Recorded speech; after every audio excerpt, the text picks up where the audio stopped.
Hey guys, my name is Nick. I am just coming to the end of my first year teaching, having come to China with the China teaching experience run by the legend that is Andrew. I just wanted to spend some time to speak to you about how this whole sort of thing works, how it all fits together. Um, this time last year, I sort of knew I was coming. Everything was nearly done, I think. And I was just sort of nervous and anxious and worried about how does this even sort of work? Because you're thinking about it like you're going to teach English to Chinese students because they don't know English, but you don't know Chinese either. So how does this make sense? How does it work? And I was really nervous and anxious about this to the point where it put me off coming for 2 years. And so I wanted to make this video to essentially tell you that it's absolutely fine. There's nothing to worry about, nothing at all. It's kind of weird.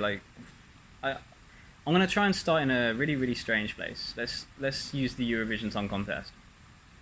If the Eurovision Song Contest is hosted in Germany, then they will present it in German and English. And if it's presented in Spain, it'll be in Spanish and English. If it's in Russia, it'll be in Russian and English, and you get the idea. English has developed into this completely internationalized language. I went to the cinema the other week. There was me, who's English, there was an Australian girl, a Chinese girl, a Korean guy, two German guys, and a Lithuanian girl. And we just speak English. It's just the language of choice in these situations. That's why whenever there's the Eurovision Song Contest rolls around or the Olympics or something, it's always going to be in English because most people know English. Most people kind of know English. So to the best of my knowledge, about 15 years ago, China decided hey, we want in on this whole English thing, and decided to put a lot of effort into teaching English in schools.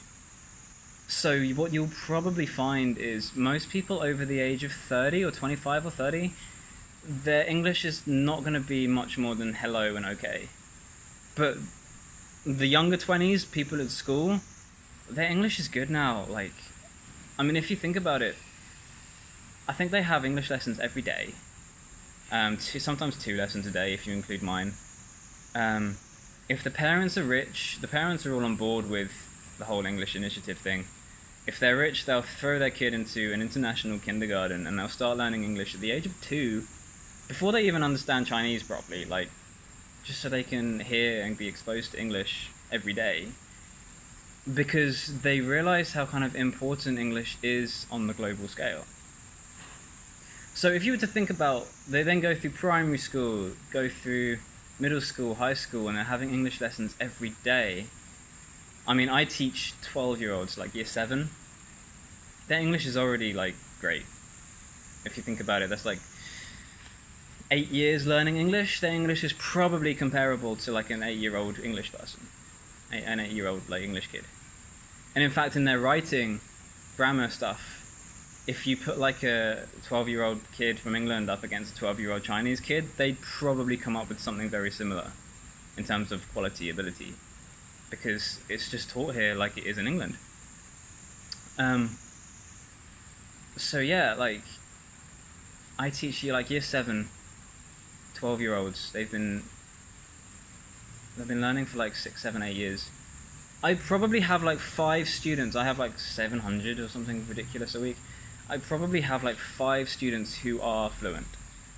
I could not teach them anything else. They must have had extra one-to-one tutoring, being exposed to a lot of English. They are fluent. Probably 65% of my students, if you were to pick them up and dump them into America or England, then they could probably integrate themselves seamlessly. Their English is at a good enough standard by this point that they can integrate themselves seamlessly into a new school or whatever. And then you always have the small percentage of students in any subject who just don't care for it.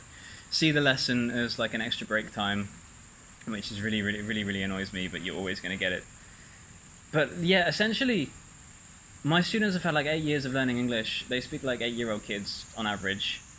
You can stand up in front of a class of 50 students, yeah, 50, and as long as you sort of speak like this, a bit more slowly and clearly, they're going to understand everything you say. You're not going to have any issues with communication. In fact, I probably have more issues of communication with the teachers than I do with the students. And like, I'm not even kidding. Yeah, so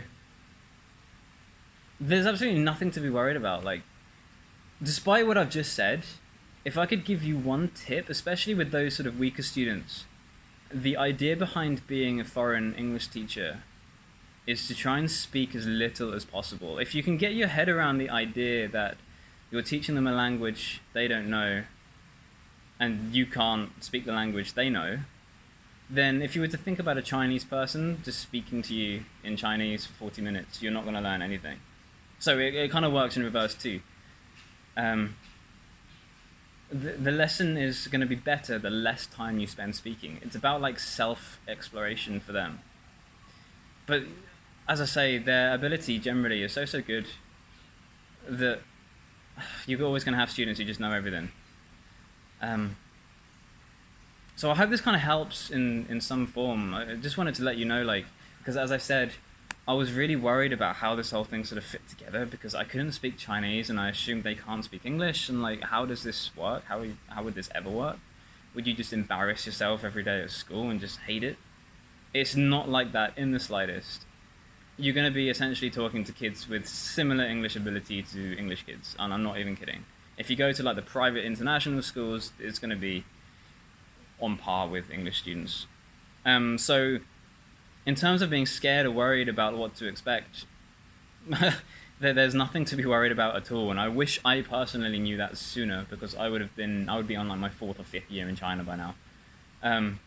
So that's why I wanted to do this video, to just sort of help ease some fears and tell you there's nothing to worry about teaching communication, whatever else. The only thing I will say is that you will have those students who just try everything you've got because they just aren't interested and don't care. And when they don't care and they don't know English, then they will get distracted very easily, but you'll find your own ways to deal with it. So I'm sure Andrew will give you my WeChat if you want it. If you want to talk to me about China or anything in general. I hope I've helped to allay some fears you might have about coming to China. Yeah, there's absolutely nothing to worry about. It's just comfortable. Like, I don't know what else to say. Yeah.